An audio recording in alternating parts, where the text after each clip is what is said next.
time, right? And that's the same thing with your kids. Same thing with your business. Like, it takes time. You have stories.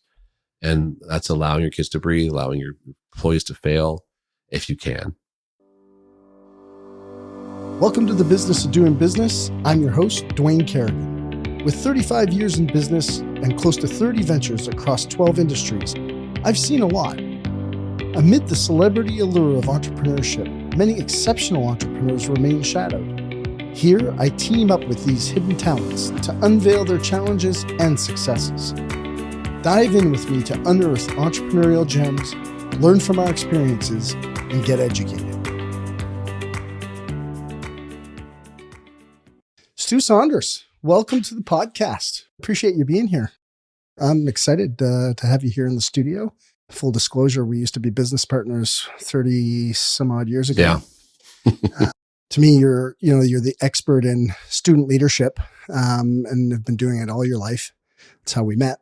Back when we were, 15 or 16 years old? Yep, at a high school leadership conference. Yep. Why don't you just kind of give any listeners the 411? 31 years ago, we had 50 kids come out to a camp for 3 days, and we thought we were breaking some new ground. We were. Yeah. We were breaking. No one had done that before, at least where we lived. It was kind of a cool idea to take, because as a speaker back then, I was a full-time speaker. I'd go into a school, I'd take an hour long with the kids in the gymnasium. You have 1,000 kids at gymnasium, you do your shtick, and you're thinking to yourself, are these kids, are they getting it? Are they listening? Thinking of myself in high school when I was there, did I listen to the assemblies, the speakers? Did I connect with them? And I thought, it was good to have them for an hour, but if we had it for more than an hour, a day or two or three, what impact could we make? And so that's kind of where the idea came from. And Dwayne and our two friends, we kind of formed a good little bond of, we all had different things we brought to the table.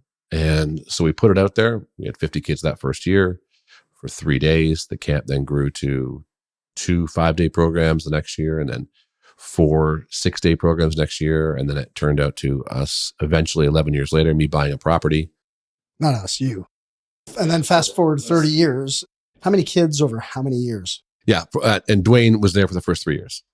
You hung out for the first 3 years. And then you went and said, this is not where I want to be. I love it. You're great. Good job. I did love it. Yeah. And good for you, Stu. But I got to go make some money. Yeah. Because there was and still is not a lot of money in student leadership development. So fast forward to 2019. So we'll go pre-pandemic, because that was that was where we hit the height. We bought the camp in 2003. Our own property. And in 2019, we ended up doing about 1,700 kids in the summertime, over 8-week program. And then we worked with about 4,500 to 5,000 kids spring and fall with school groups that came in. So we had a 40-acre property on a lake with high ropes and rock climbing and canoeing and kayaking and all that type of stuff. So it kind of, from that silly idea we had 30 years ago, not knowing what we're doing, but had a lot of heart and a lot of passion and a lot of good ideas, it turned into a multi-million-dollar business, because we expanded far beyond the camp program too.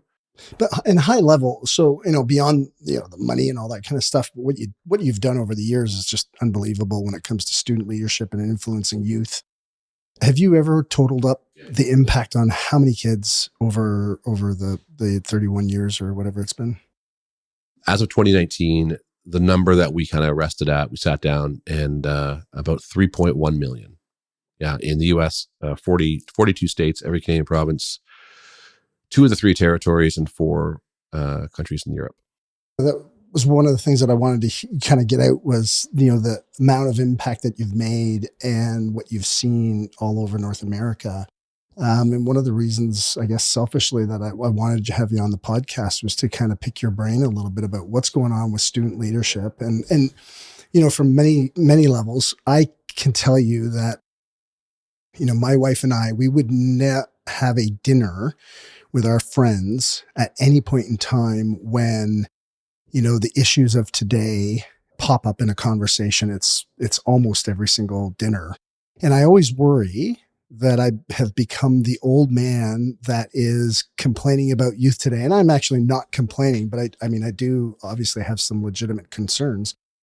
But I'm curious, what you've seen as trends over the years, working with, in excess of 3 million kids over 30 years. Mm-hmm. It's funny you say that, because to kind of complete the first part of the story, we closed the camp last year.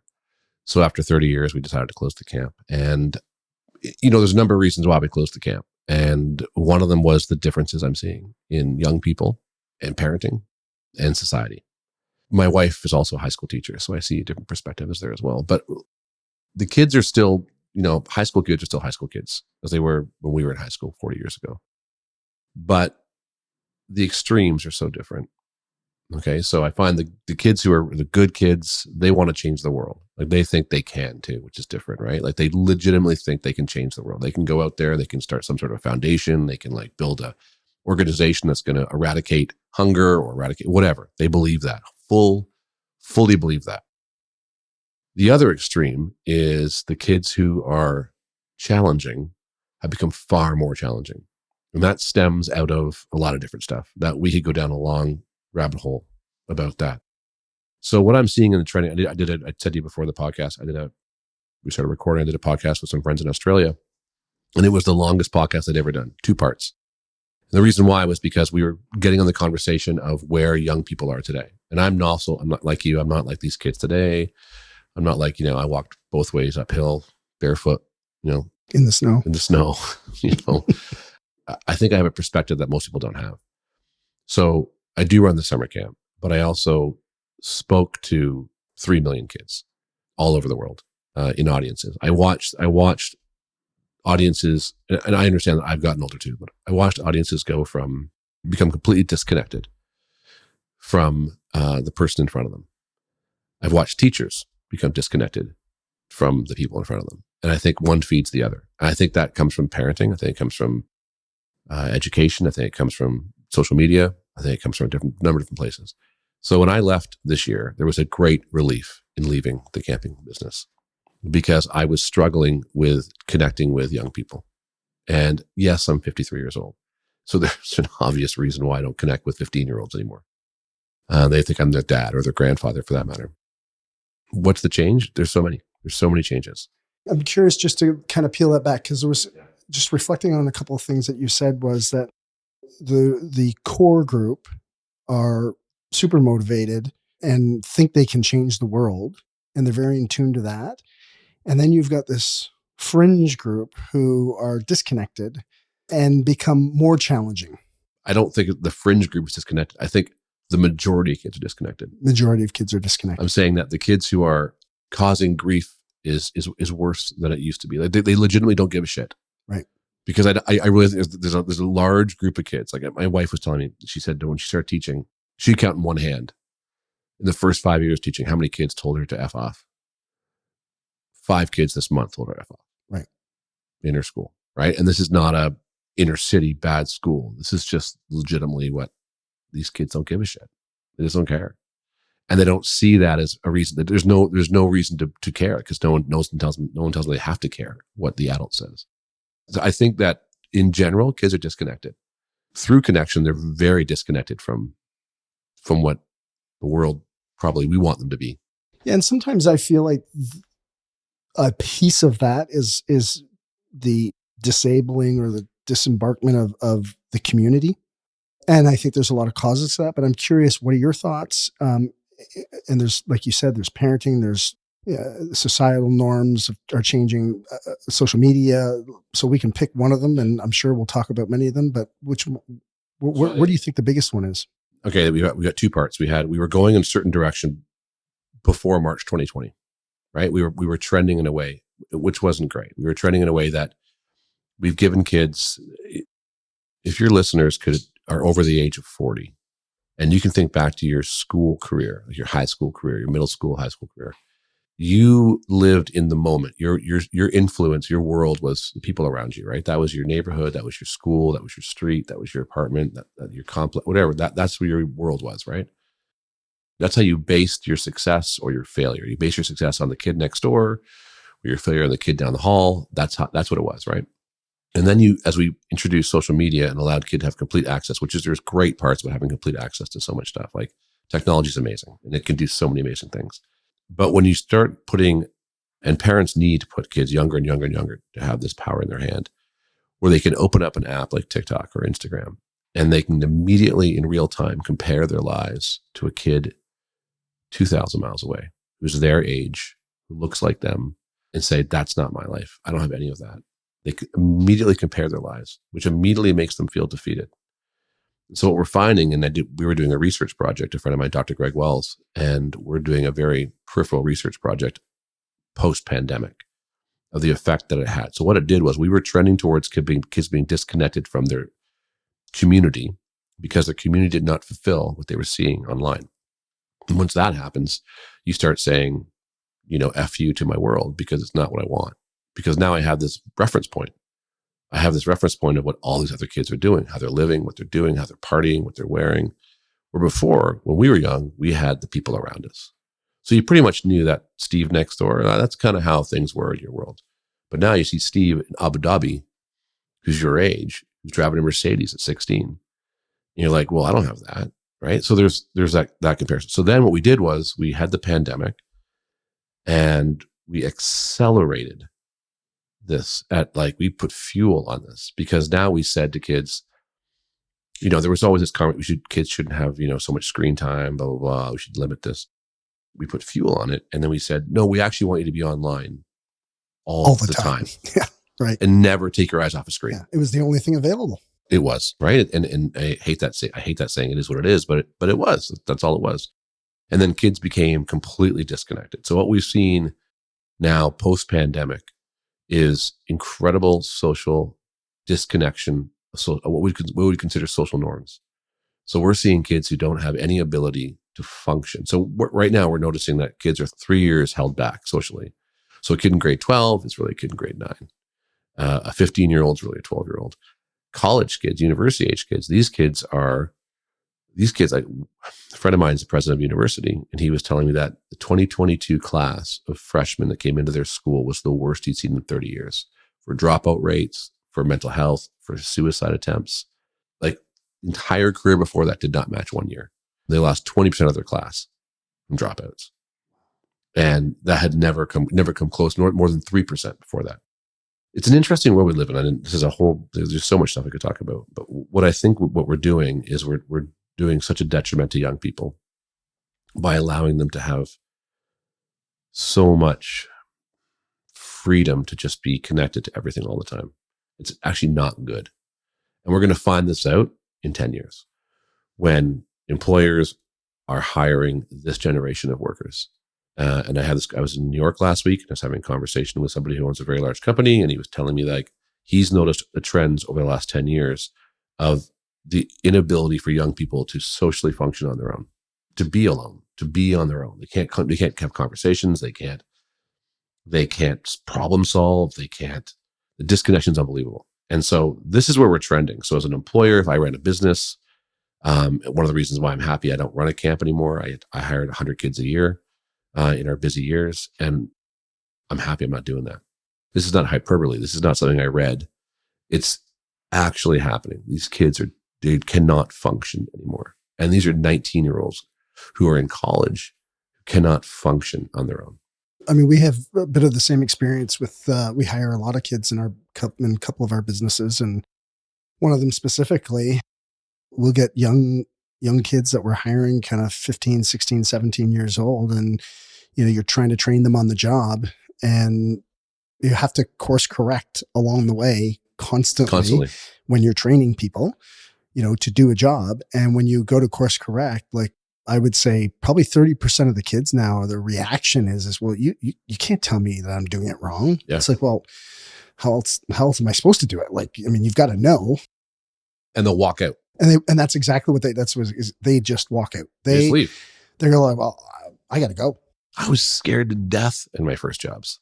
Terrified. Like I had to impress this employer. I had to be good. I was terrified. I didn't want to let my parents down. I didn't want to let, this was my job. And I remember my first job was working in a restaurant as a dishwasher when I was 14 years old. And I remember I almost got fired because I was late and the boss yelled at me. I was so scared my mom was going to find out and rip one off me. She was I was terrified. Now I kids show up late for a shift. They're like, yeah. And there's no accountability sorry, I shouldn't say no. There's less accountability at home. The good kids that we see, you can tell They're still good kids. And they come from a family where the accountability is very high. And if you had an issue, you could pretty easily call home and have a conversation. But now it's, a lot of times we're getting parents that are calling their kids in sick and just say, oh, they're not coming. They don't feel like coming today. Here's the problem. You're right. There's still so many great kids. I just ran a program for 2,000 kids at a big theme park near here. And I asked for a bunch of kids, and a bunch of parents brought their kids up to help us out, to be the youth leaders. And it was fantastic. These are good kids. There's good parents. There's always going to be that. But because the kids are inundated with everything around, they're seeing everything around them, it's harder for a parent to parent, right? Because they're like, well, no, that's not what these 10 other kids are doing. So why do you make me do this? And we've allowed kids to, in many ways, it's good for them to have their own voice and to speak up, and that's really important. But we've allowed kids to just question everything. The job of a parent is to parent. The problem, I think, with a lot of parents is they want to be their kids' friends. And they're so terrified that their kids aren't going to be their friend that they're just so scared to piss their kids off. That I'm seeing right now is a huge trend. Like you say, so the core is that we have a more discontented fringe of kids that are growing, and the core is still there. Or as you're saying that, I know I'm not painting that picture properly. In general, in the Western world that we live in, right? In our developed world that we live in Canada, the United States, these type of countries, the majority of young people are trending towards complete disconnection from community. I mean that. The majority of young people are trending towards it. So there are still great kids, for sure, no question about it. There will always be great kids. Like, through society, there's always been bad people. There's always been good people. That's just the way the world works. But we are trending like we've never trended before, because we've never had a time in history where we're so connected as a universe, right? Like, I can put anything I want up. I can read anything. I can access anything I want. So I can question everything. And that's the challenge right now, right? So we've never been in a place where the majority of young people have the ability to question everything and, in the palm of their hand, prove to the person in charge that they're right. Whether they are or not, it's irrelevant. But they have a version of the story that is right. The great thing with the internet is you can find support to support anything, right? Like, well, I mean, you can debate any topic, take the most contentious topic, whether it's religion, abortion, whatever it is, sure, and you could make a case for each side. I mean, it's right or wrong, right? But you can make a case for it. You can find a case for anything. There's still a flat Earth society, right? And it's growing. So, I mean, it's the most ridiculous things. You can find people who will support you. As you're talking about this, and one of the questions that just popped into my head was like, they're getting less attached to the current community or the previous community that we saw. Traditional community. And so the question that I had was, well, what does the new community look like? So we all starve for connection. At some level, we must meet a need for connection with others. And or else you become a sociopath if you're, just kind of stuck in a shack up in the mountains, by yourself. So you have to have some type of connection. So now they're finding community elsewhere on social media.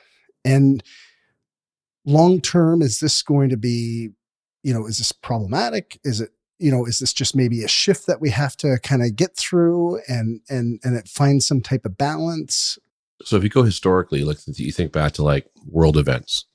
If you go back to like World War II, I had this conversation. There was the old common good, right? There used to be a feeling in society for the common good. So like, you would all eventually rally together. Like when the pandemic started, right? Everyone rallied together. It was like we were on the porch, we were banging pots, we were like, everyone seemed like go nurses. Like it all became we immediately go towards this common good. That's what human nature is, right? Like we want to support our neighbor. But then what happens is now we start to it frays quickly, and we start thinking, well, my common good's not your common good. And so that's much more fractured now than we've ever been. And I think you can see that. Turn on the news, you can see it where it's so fractured. And so kids, young people, let me back up community here. So when I talk now to corporate groups, and corporate groups, I don't speak to young people anymore. So I work more in community for corporate organizations. And my topic is building community. And so every community requires three things. All they care about is three things. They want to feel like that they have an organic connection to the groups. They want to feel like whatever they're talking about is legitimately important to the next person. Like it's organic, it's real. Two, but the problem is organic and real is hard on social media, but they want that. Two is they want to feel like they're being cared for by that community. So like someone will stand up for them, someone will defend them, someone will wrap their arm around them, someone will give them a hug, someone will high five them, whatever it is.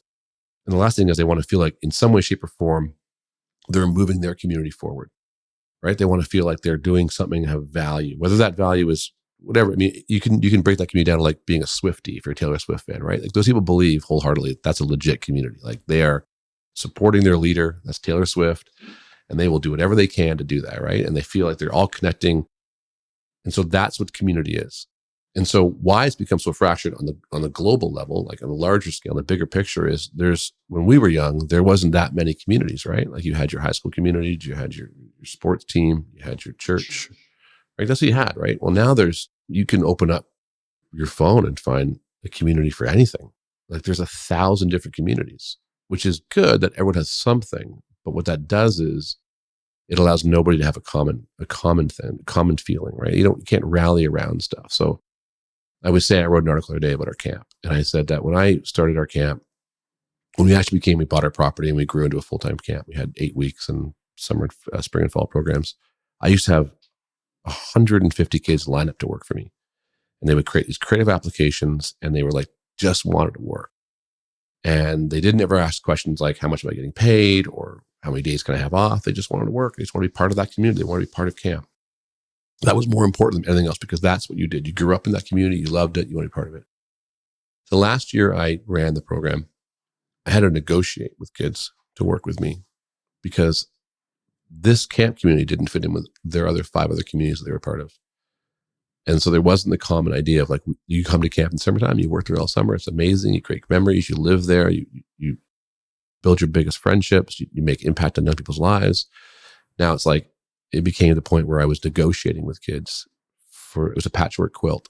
And that simply because that we don't have that anymore. And I think that's where the problem, we don't have this common. Now, in fairness to them at that point in time, that was just post-pandemic, correct? I think so. We were trending that way before the pandemic, but we accelerated it after the pandemic. So, and I think that's been the big piece, right? Is like the pandemic has created, even as you were talking about the corporate works, like, people want to be a part of a community. And there was those 3 pieces that you spoke about. They want to move their community forward and they want to, but yet they don't want to come to work. And it's like, well, I want this, but I'm also not going to come to work 3 days out of the week. I only want to come 2, and that's a stretch. Yeah. And so, but can you make me feel part of a community while I don't work at the community? So it's happening. I mean, as much as we do look at the kids, it is happening in adulthood as well. It's happening in every age group. But the problem is the older people, there's still enough people who are older they see the value of working hard towards something.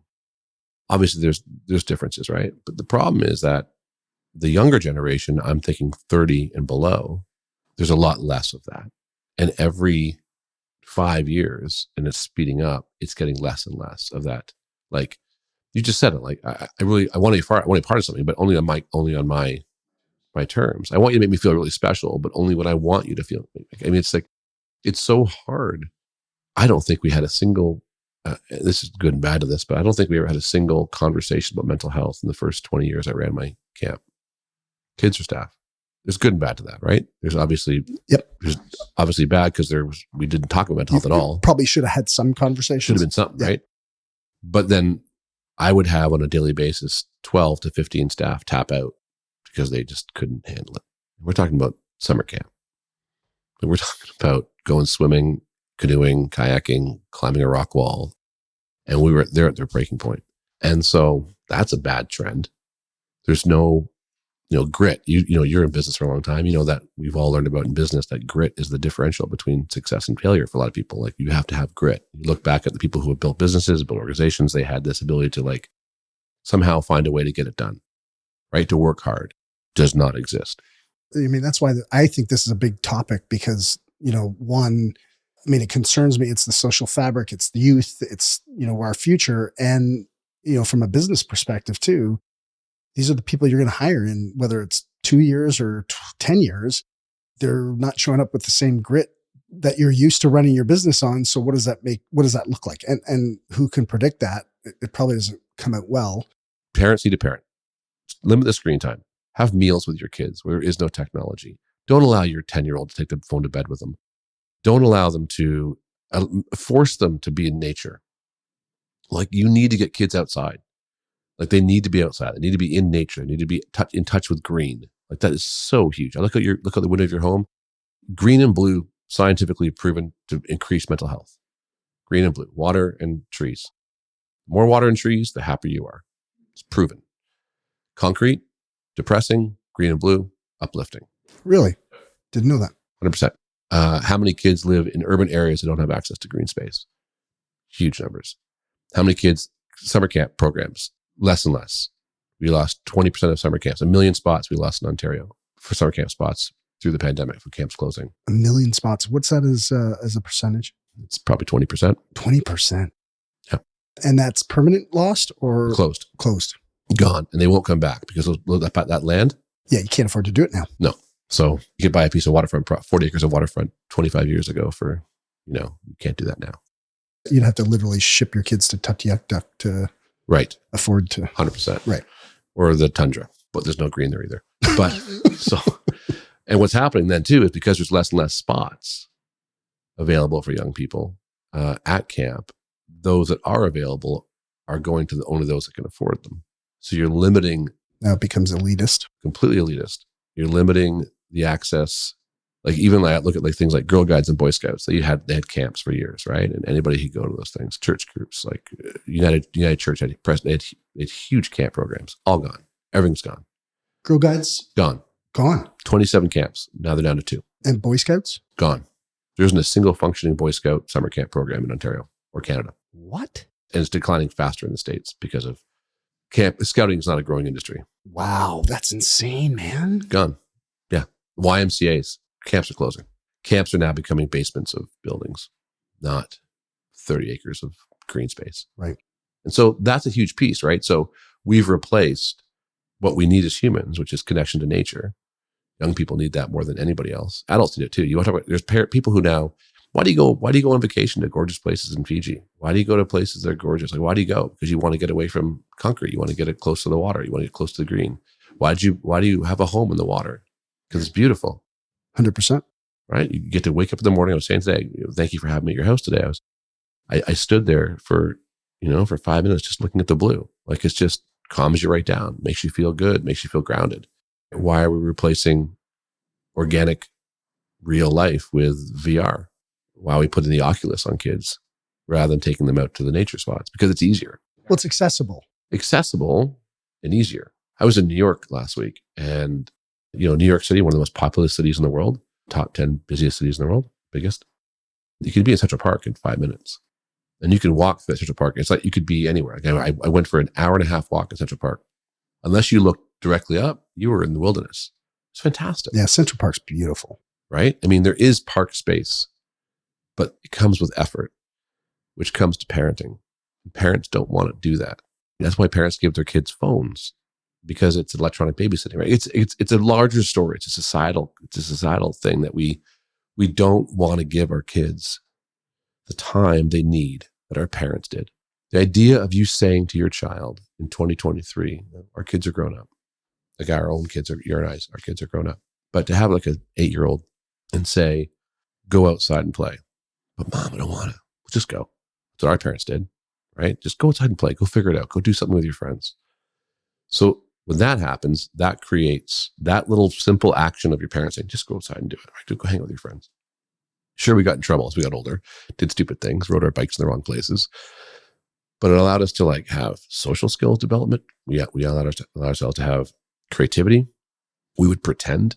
Through pretending comes play. Why do you think like some of the biggest entrepreneurial successes in the world are from young people who grew up in our generation because they were forced to be creative?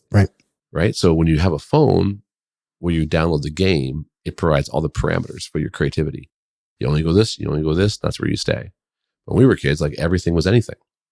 And so we were allowed to create, to dream, to laugh, to just be goofy because we didn't. Listen, I was always in trouble. You had to be creative to get into trouble, and you had to be creative to get out of trouble. Yeah.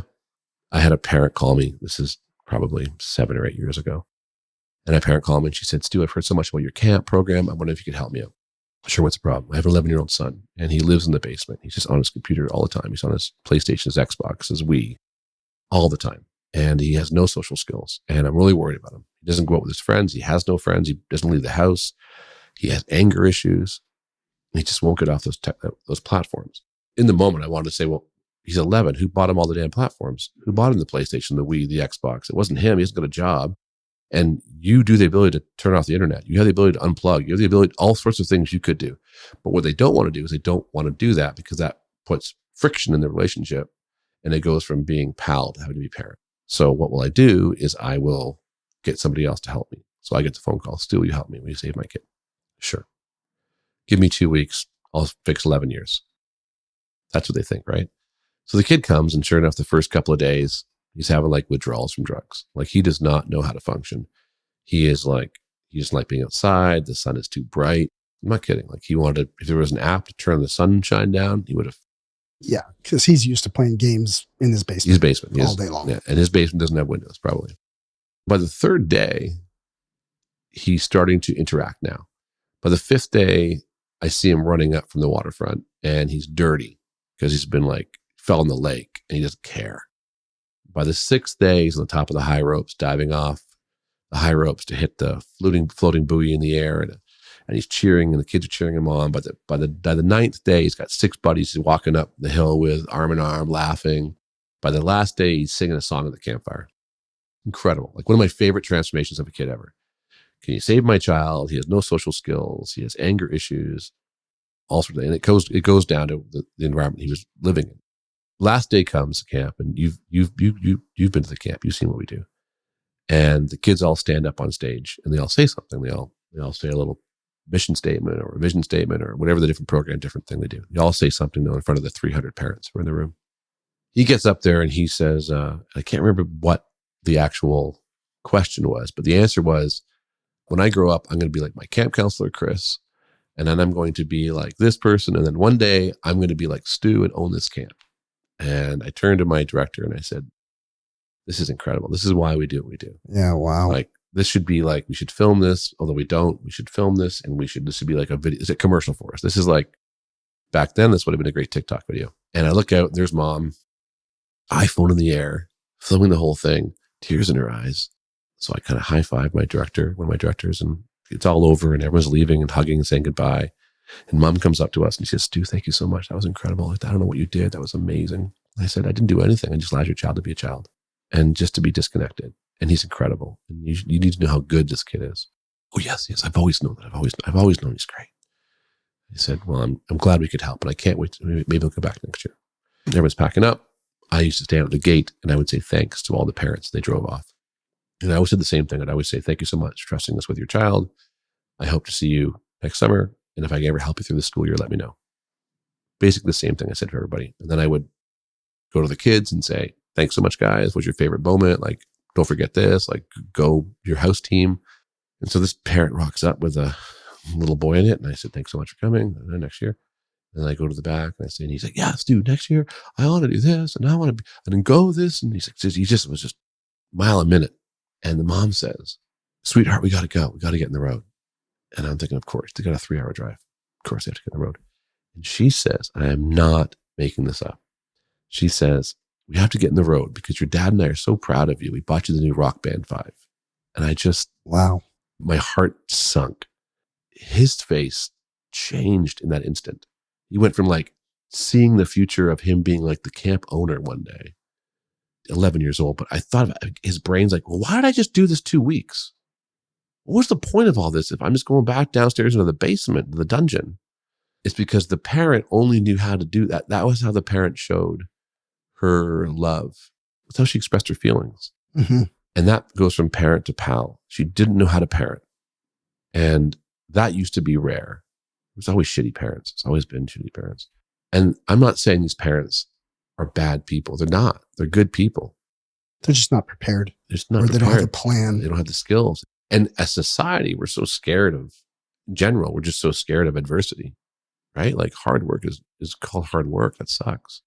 You can extrapolate that to so many different things are happening in the world these days, right? Like we want to find a way to do it easier, quicker, faster. And rather than have a conversation with a child as a parent, you can just give them something or just avoidance, right? Parenting is not avoidance. Parenting is confrontation.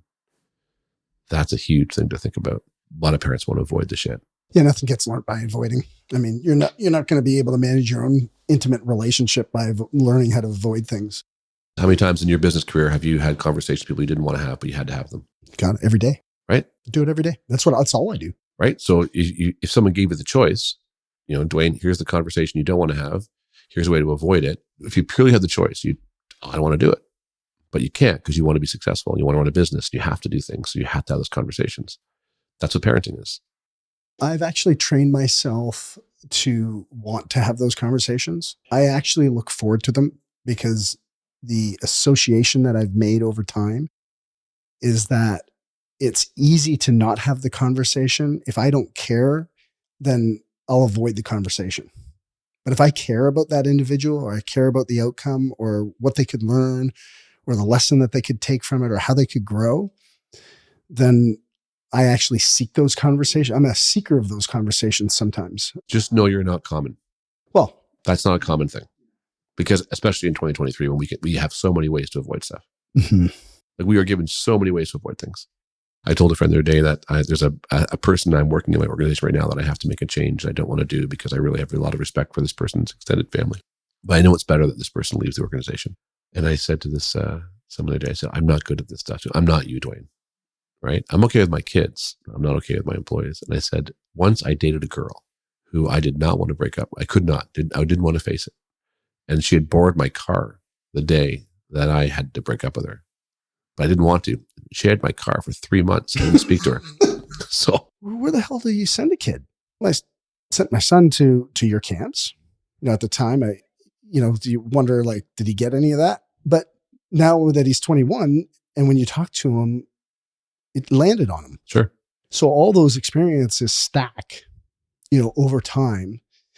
And to me, it's like being in a relationship, in an intimate relationship. It's like building a love bank. It's like, I've got to stack, more positive, experiences and emotions than negative. Mm-hmm. And if I can maintain in a plus, then you can weather the storms. And I think that's what happens with kids nowadays is like, they don't have enough of the repetitions of good, positive, emotional experiences so that when the shit does hit the fan, that they can put it into perspective. And I sometimes think that, are the issues really different? And is mental health a bigger problem today than it was? Or were we more equipped emotionally, physically to deal with those mental health issues? Because, sometimes idle hands are the devil's workshop. Yeah. And so you go out and kids are stuck inside and they're on their phone or they're in their basement and stuff's playing in their brain. I mean, all that stuff played on my brain as a kid. I mean, I didn't know who I was. I didn't know what I was. You talk about, transgender, and like told a story about my wife's aunt who's in her mid 70s. She said, we were talking about transgender changes. And she said, if at 15, if somebody had given me the option of changing gender, I would have taken it because I was a tomboy and I didn't feel like I fit in. Didn't want to wear a dress. But I evolved, and now she's, very attractive for 75, very attractive, very feminine, beautiful, lovely woman, embraced who she is. If your new relationship, if your relationship is good enough, eventually you can have silence, right? Like there's a beauty in silence. There's an uncomfortability in silence, right? So like sometimes we just speak to say something because we don't want to be quiet. And I think there's a moment I don't remember who was told me, but it's like a successful relationship is when a man and woman, or two partners, can sit at a dinner table and not speak and still be in love. There's incredible beauty in that, right? Because you're so comfortable and you're so okay with who you are and you're so okay with where you are in your life that you can be totally quiet. And it's the same thing with the reason why we fill our kids' lives with so much is allow your kids to be kids. It's the same thing with allowing yourself to have silence. And I think parents are so worried about their kids not being entertained, being amused. The beauty of summer camp, if we go right back to the beginning of the conversation, the beauty of summer camp is it's the last bastion of hope for young people. And I mean that sincerely. And I have a lot of camp friends who worked really hard to open camps and run camps, and it's not always easy, especially in the pandemic. We lost so much, as so many people did. A camp allows a kid to be independent, to be disconnected, to be problem solvers, learn their self-esteem increase. Resilience is not gifted to you. Resilience is built.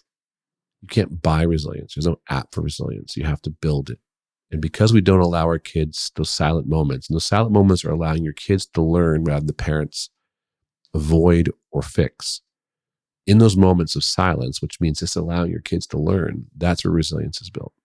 That's where grit comes from. That's where creativity is grown. There are still great people in the world, but parents, and I'm not trying to come down on parents, parents are also looking at their social media and seeing what other parents are doing. It's like, oh crap, I'm not doing that. They just took their kids to the zoo and somehow they're like riding the back of a giraffe. Holy crap, I got to do that because my kid's going to see that and think, Mom, why am I not in a giraffe? Like, they see that too. They have the exact same comparison dilemma. And the best parents in the world are the ones that allow their kids silent moments, which means they don't have to solve the problem. And that is where, like, when you send your kid to camp, you said years later, it hits them. I did get something out of that, right? Like, they got something out of being homesick. They got something out of falling down, scraping their legs, and not die, learning they're not going to die. Right. They got something from falling out of the canoe in the lake and being rescued. They get those things from those moments, which we as parents, when we were young, our parents gave us to all the time. Go outside and play. Go figure it out. Go make it up. Go pretend. Go create. That's what we did, right? We got in our bikes and we went. We did things. And that is what we don't allow young people to do. We don't allow young people to breathe because we don't like the silence. Awkward silence is the same thing as not providing for your kids constant entertainment, solutions, and answers. The best parents I've seen over the last 30 years who are are the ones who say, you figure it out to their kids. Not all figure it out. That's a good distinction, dude. That's a really good distinction. But even at work too. 100%. You're not a micromanager, I don't think. No. You allow your team to figure it out and fail and to succeed. That's where you build. That's how you build managers. It's how you build kids. It's how you build leaders. They have to have experience. You don't get experience if it's given to you. You get experience by experiencing things.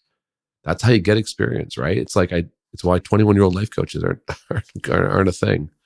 It's why, you need to have somebody who, I said when I hired my first investment advisor, wealth management person, so they better drive the best damn car and have some great stories of how they got that car, because I don't want the one who's driving the old beat up shit car.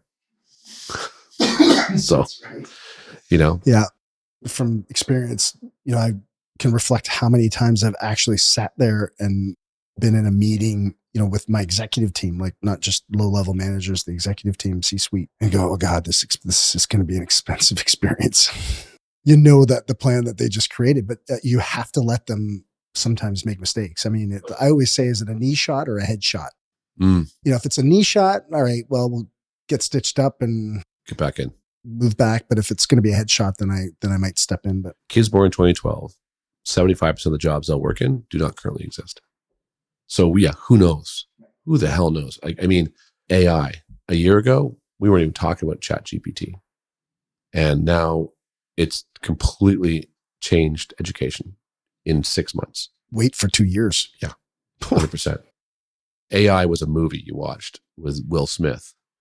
Now it's like every day of our lives. So it's constantly evolving. I mean, we don't know the change is going to come. And so I don't want to be that old fuddy-duddy guy who's like, well, when I was a kid, there's consistency that have lasted through time. The Industrial Revolution, like there's things that have existed. And that is success takes time. Parenting takes time. It's effort. There's downfalls. Nothing that ever that is as a value was easy in the long run. It took time, right? And that's the same thing with your kids. Same thing with your business. Like it takes time. You have stories. And that's allowing your kids to breathe, allowing your employees to fail if you can. Knee shot or headshot. I love that. That's a great analogy. But allowing your kids to fail, because then that's how they become managers. And when they become the managers who manage the people below them, they can have those stories that they know and they can teach. So same thing with parenting. Yeah. And then that big piece that you were talking about was community, right? There is no question kids have access to communities anywhere on anything. All the time. And it's going to get worse with AI. But how do you create something that they can really connect with, whether it's a sport, and much of this is, becoming elitist as well. Like you said, camps are getting more expensive or they're getting more rare because of loss of camps and land and et cetera, et cetera. But Supply and demand, right? yeah, supply and demand. But things like hockey and dance and all these things that you put your kids in are also extremely expensive. But there really is, some low hanging fruit sports that are, inexpensive, and, soccer and basketball and, but it's critical to find these communities and activities that they can just get out and burn energy. Yeah. The best thing you can do as a parent is allow your kids to be kids. That's the one that I come back to all the time. Allow your kids to be kids. It's so important. Allow your employees to fail. I know you guys just came off of, you just did, I forget the acronym for it, but the leadership conference. Spark? Yeah. We just did it at Wonderland? Yeah, that's what you did in Wonderland. And then you have OSLC, Ontario Student Leadership Conference. Yeah. OSLC is bigger than what we ever did. Like the conferences we ran had 100 kids at them. Right. OSLC has 2,500. 2,500 kids? Yeah. All high school kids? Yeah. Wow. Like it's a rock concert. That's what it is. We just did Wonderland. If you don't know Wonderland, it's a theme park in Canada, the biggest theme park in Canada. We just did 1,000 kids a day come in. We do programs with them. And so there's a lot of opportunities there for you to do stuff.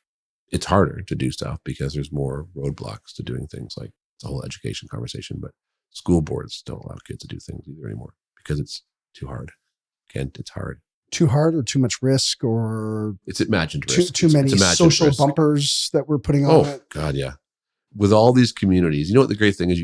That old quote: "You can't please everybody all the time, but you can please some of the people some of the time." So it's a problem with our world, right? It's because there's so many communities now. You're going to piss off somebody, right? Like think about I would not want to be a public educator running a school board, school district, because you have so many communities to try and. High school is the only place in the world where you shove everybody into a building from every different possible background and say, get along every day for 6 hours a day, 5 days a week for 40 some odd weeks a year. We're all going to shove you into this building and make you all get along. It doesn't exist anywhere else in the world. Right. And that's crazy, right? And now back when we were there in school, like you were rallied around your school mascot. You were the whatevers. You were the George Washington Rams. But that's still happening in high school, is it not? No. Come on. You have 2,500 kids at your OSLC. Yeah. Those are student leaders, aren't they? Yeah, but that is the student leadership. But going back to the school doesn't translate, right? So because you can't do X, Y, and Z or X, Y, and Z because you can't piss anybody off. So you can go example, we just had one of our best speakers, Kara Filler. She lost her sister in a car accident 26 years ago, speeding, a twin sister, watched her die. Terrible story. She does a whole thing now. She's traveled around the world doing her safe driving program. It's an amazing program. She's a super great speaker. She's super impactful. She's probably saved thousands of kids' lives making decisions that are, for 26 years. Good for her. We booked her into 8 school tour for a certain school district, and the school district, after booking her eight schools in a rural community that has a lot of issues with driving, drinking and driving, speeding, they have a lot of accidents. They've lost a lot of kids over the last 5 years, far too many. And so she's perfect for that, to go in, to talk to these kids about safe driving and making good decisions. So this particular school board, for the first time ever, asked for a transcript of her speech. They have a position in their school board, their school district, that their only job is to mitigate risk of offense. And that's the crazy thing, right? Because the problem is sure, everyone can be offended, right? You can't please everybody all the time. So there's always has been, you can offend somebody all the time, right? Sure. But we used to say, well, the old majority rules, right? So if 80% of the people are loving this, then we're doing a good thing. We're doing pretty damn good. Right. But now it's if 100% aren't loving it, we cannot do it at all. So they canceled her entire tour for 2 reasons. They highlighted the words in the transcript. And I don't want to be an alarmist here. I'm not trying to be crazy, but this is the most bizarre thing I've ever seen. You're going to sound like an alarmist. 100%. Okay. Yeah, I know. And this is why I probably should no longer do what I do. Just kidding. I love what I do. The words that were highlighted were him, her, his, she, gals, fellas, ladies, gentlemen. And it came back was you cannot use stereotypical gender references. So what did they want? They, them, or I don't know how you would do it. And not that they gave her a chance to address it. They didn't say like, this is our issues. We'd like you see, maybe could you even say the line like, I don't want to stereotype, but often boys like to drive fast, right? Or I don't want to stereotype, but those who are boys who identify as boys like to drive fast. Like, I don't know how you would do it, but like there wasn't even the opportunity to do it. So she was completely, the whole tour was done. 8 schools, communities that need to have this conversation. The other part of the thing that was highlighted was the fact any reference to death, because there are kids who can't handle death for their mental health reasons. They are literally trying to deal with a problem with kids dying, but they can't talk about it because someone might be offended. And this is a school board in Ontario. Sure. That you're not going to tell us. And I don't really want to know, to be honest with you, but yeah. Wow. Yeah. So what you're trying is you identify the problem. We have kids dying in car accidents. We find a solution. This particular speaker spoke at one of our events. The students saw her. The teacher saw her, went back to the school district, like, this is who we need.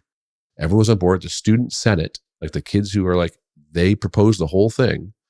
They got approval. They got funding, all done. And then they have a person on the board whose job is to mitigate offense. Has a probably better name than that, to mitigate offending people. And they said, no. Done. So nobody gets to experience that. And kids, to sound dramatic, kids could continue to die.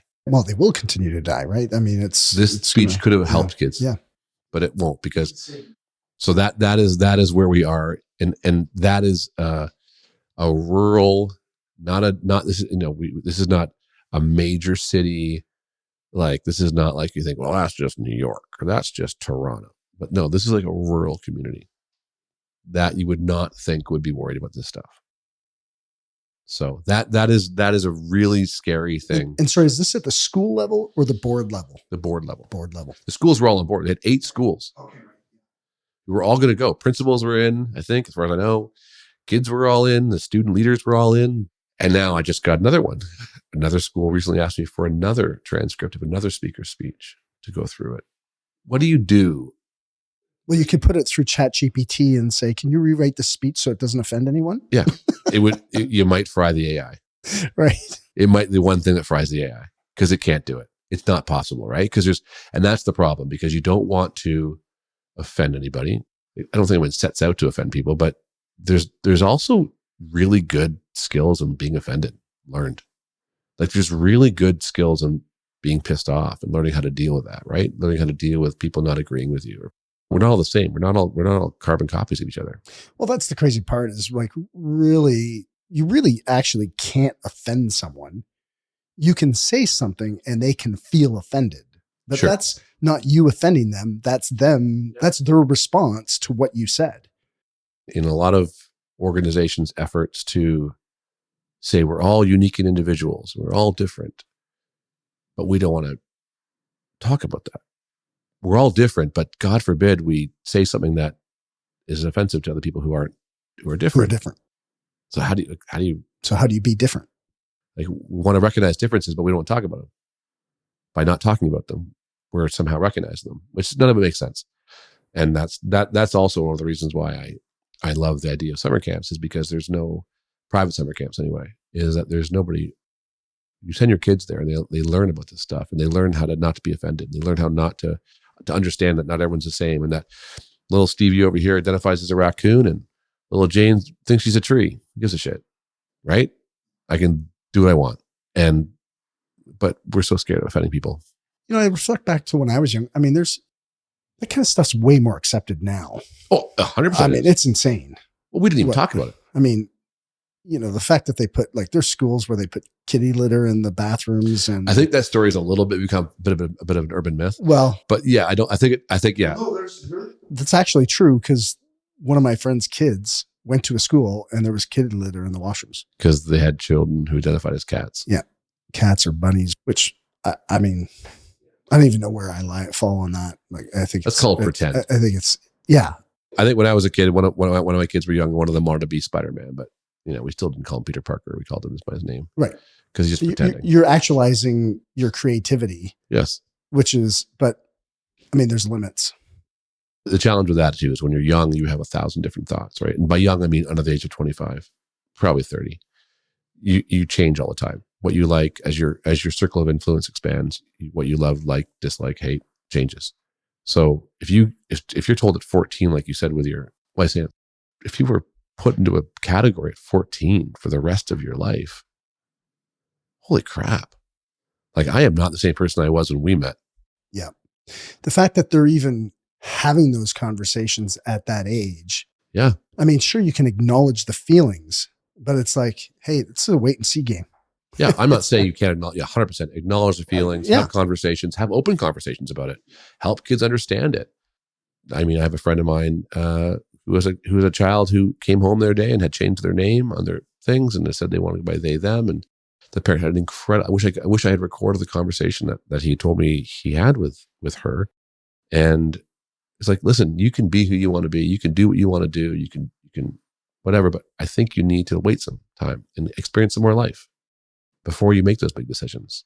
And out of respect for like your family and your parents and your grandparents, like, you need to like figure out life first before you make these giant. At 14, I didn't know what boobs were. Mm-hmm. I wouldn't know if I wanted them. Do you know what I mean? Like, at 14 years old, who makes decisions at 14 years old? Yeah, no, it's insane. Well, and it's younger than that too. It's even. Oh God, I'm being generous at 14. We've digressed a bit in a different conversation here, but it all comes back down to parenting. Mm-hmm. It all comes back down to young people today, leadership. But the last question I asked you, which I'm not sure we really got into that answer, which was, the OSLC, 2,500 kids. It's obviously alive and well. Very well, very good. There's leadership happening with kids. A couple of things I'm interested in is how do parents or employers get their kids into those organizations to find a community, or and what's coming out of it? Like, 2,500 kids. We used to have 100, and now there's 2,500. So, I mean, to me, there's a little bit of hope there. Yeah, I'm very hopeful. Like, I'm very, very hopeful. I just think that we're at a crossroads, which we've been at crossroads many times in our history. So what makes you most hopeful? What makes me most hopeful is, I think, I'm stalling for that answer. Sit in the silence, dude. Sit in the silence. Well, and I'll just let you. I'm trying to like summarize it in a sentence or two, and it's hard to do that. I'm very hopeful. I still think, like, I think I said to you when I said at the beginning that the kids who think they can change the world now believe truly they can more than they believe they can. They have the tools, and those kids are going to change the world. And I think there will become a tipping point where we realize, and throughout time, things change, but throughout history, things have changed. But I think there'll become a tipping point where we realize there has to be some sort of something will break, something will give. And we can't be all things for all people. There has to be something that gives. I don't know what that is, but I think the kids will figure it out. I think the younger generation will figure it out long before we will, how to make it better. Yeah, I see sometimes those things as a pendulum swing. We tend to go, as society, go too far in one thing, and then it has to come back and then center a little bit. And we've seen some of it in sport. They're starting to disallow, some of the transgender agendas and athletes that have their own agendas, to kind of disallowing them to compete. But yeah, that's an interesting conversation. Yeah, for sure. That's another one. But in terms of the hopefulness, like, these kids, like, it's a little bit difficult for me to get my head wrapped around, changing the world. Like, they can, they feel they can change the world. And I love that thought process, but it's the idea that they can. But is it because the world is now shrunk for them because of the social media? As easy it is to find negative in social media, one of the great things is, as a young person, I can think of, like, me and my buddies got together, this great idea. It's a hashtag, it's this, or it's a great app, whatever it is. And they have access to the world to promote it, right? Like, they have access to the whole world to promote this amazing idea. So maybe that's the one thing that catches on and shifts the conversation in the right way. So as much as there is negative, I find some negative stuff with social media, and I think we all recognize there's some negative stuff with social media and technology and connection. There's also the ability that kids have platforms for really positive things.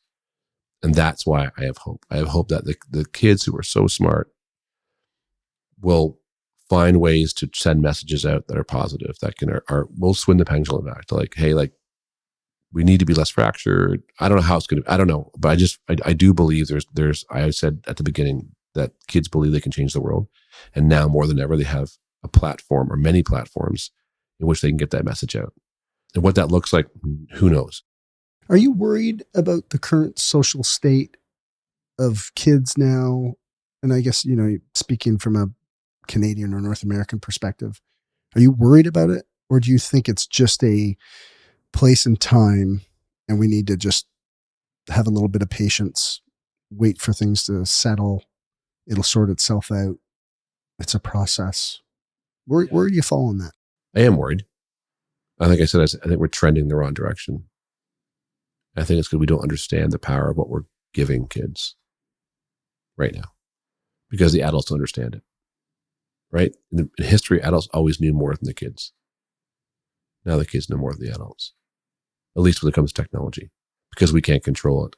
I am worried. I am concerned, because you need to have, we talked about it a long time, you need to have an adult as a check and balance, right? Because yes, this didn't tell you anything, but it can't give you life lessons. It can't give you stories of, there's still something amazing about sitting down with somebody. Like, it's the whole thing. We ran all the events online during the pandemic.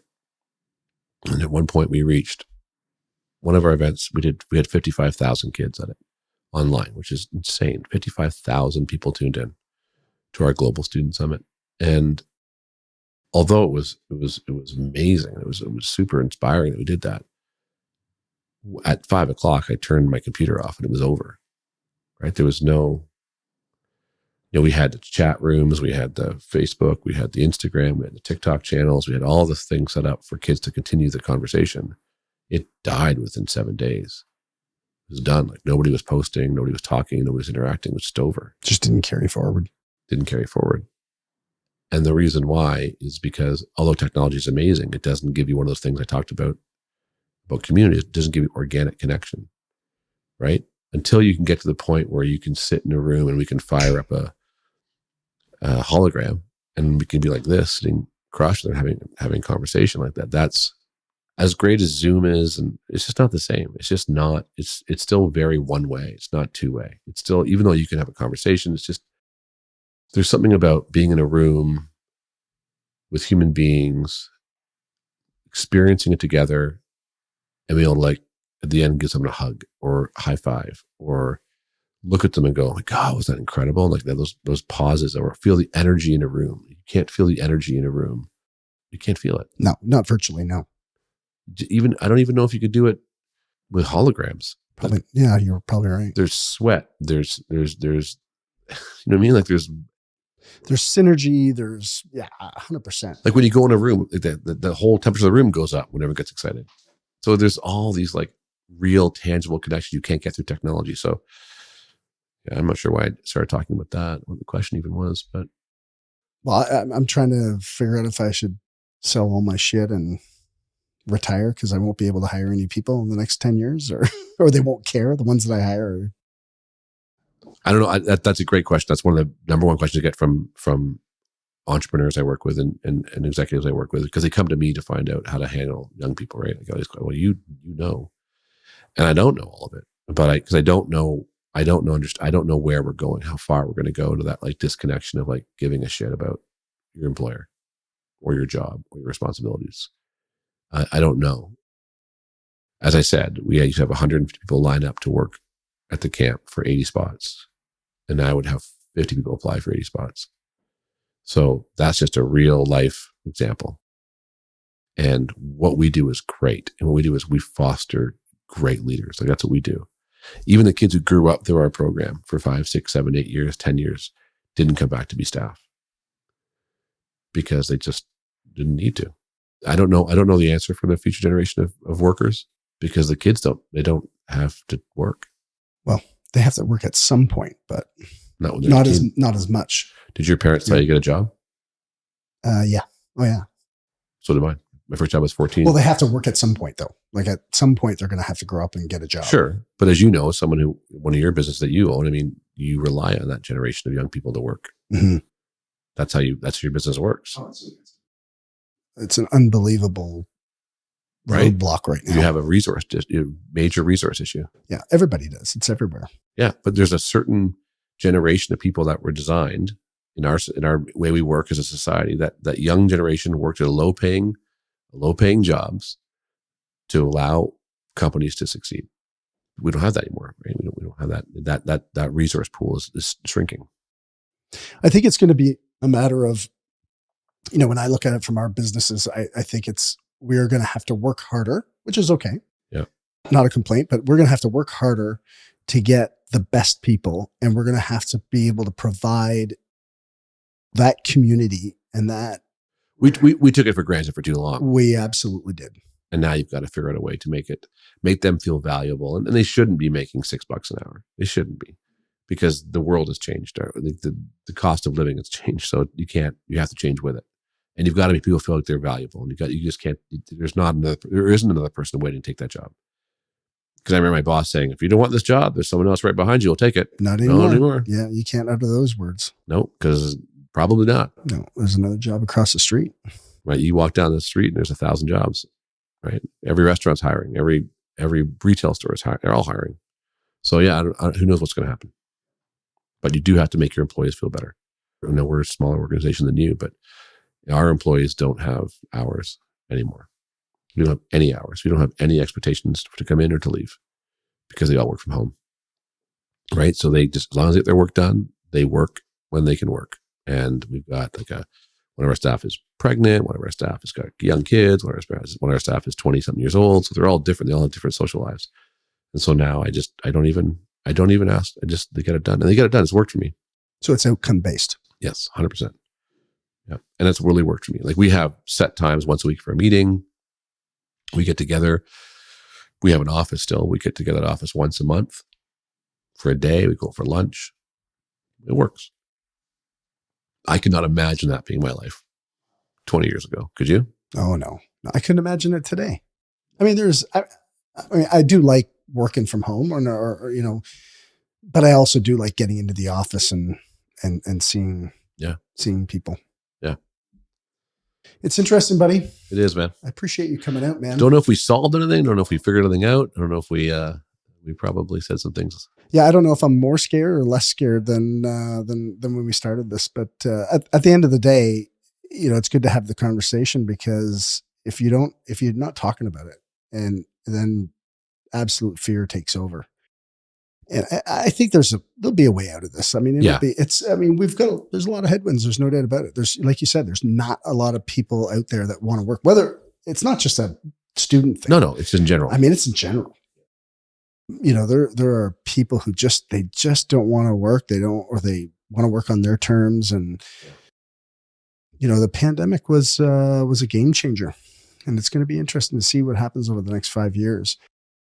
Listen, Dwayne, this has been fantastic, man. Yeah, I appreciate you coming, man. It's, I hope I shared some insight and I didn't scare anybody. But I always tell parents, whenever I finish up a program with parents, I say the best thing you can do as a parent, people are always like, what do I do? What do I do? What do I do? So I'll leave you with this. I think the best thing you can do as a parent is not be afraid to parent, and not be their pal, be their parent. And that is the best thing you can actually do for your kids. Not in the moment, because it's tough, but in the long run, which every parent does all this stuff to try and help their kids be more successful.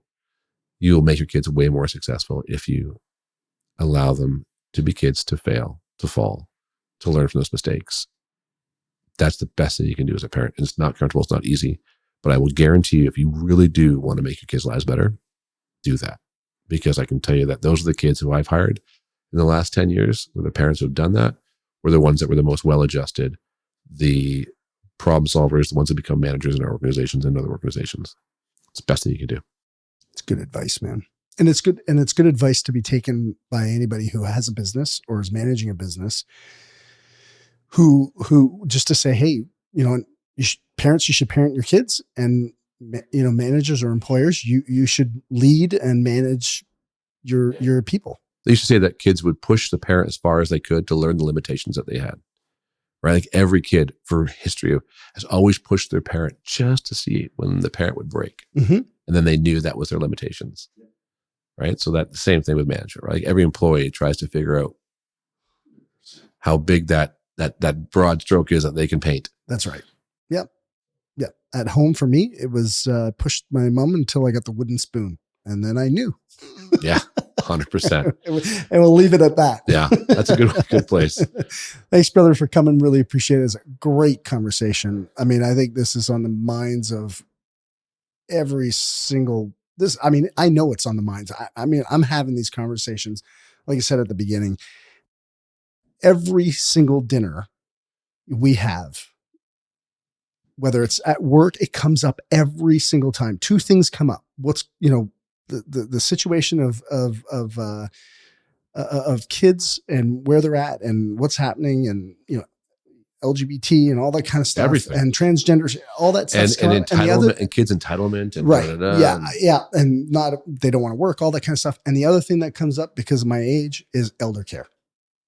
Those are the two things that always come up every single time. I travel the States a lot. No matter what happens, I go across the border. I got my US work visa, and I always give the visa, and the guy always says, "What do you do?" So I say, "I work with youth." And almost like the last one, they'll go, "I got a 16-year-old at home." And like I'm crossing the border, and they wanted me to give them advice right now on how to handle their 16-year-old at home. I'm like, "All right, let's do this right now then. Got a flight to catch, but let's talk about your kid." So you're right. It happens. Everyone wants to know. Everyone wants to figure out the solutions or find a way to make their family and their kids succeed. And that's what we all want. Yeah. Thanks for coming, brother. Great chatting with you. Yeah. 100%.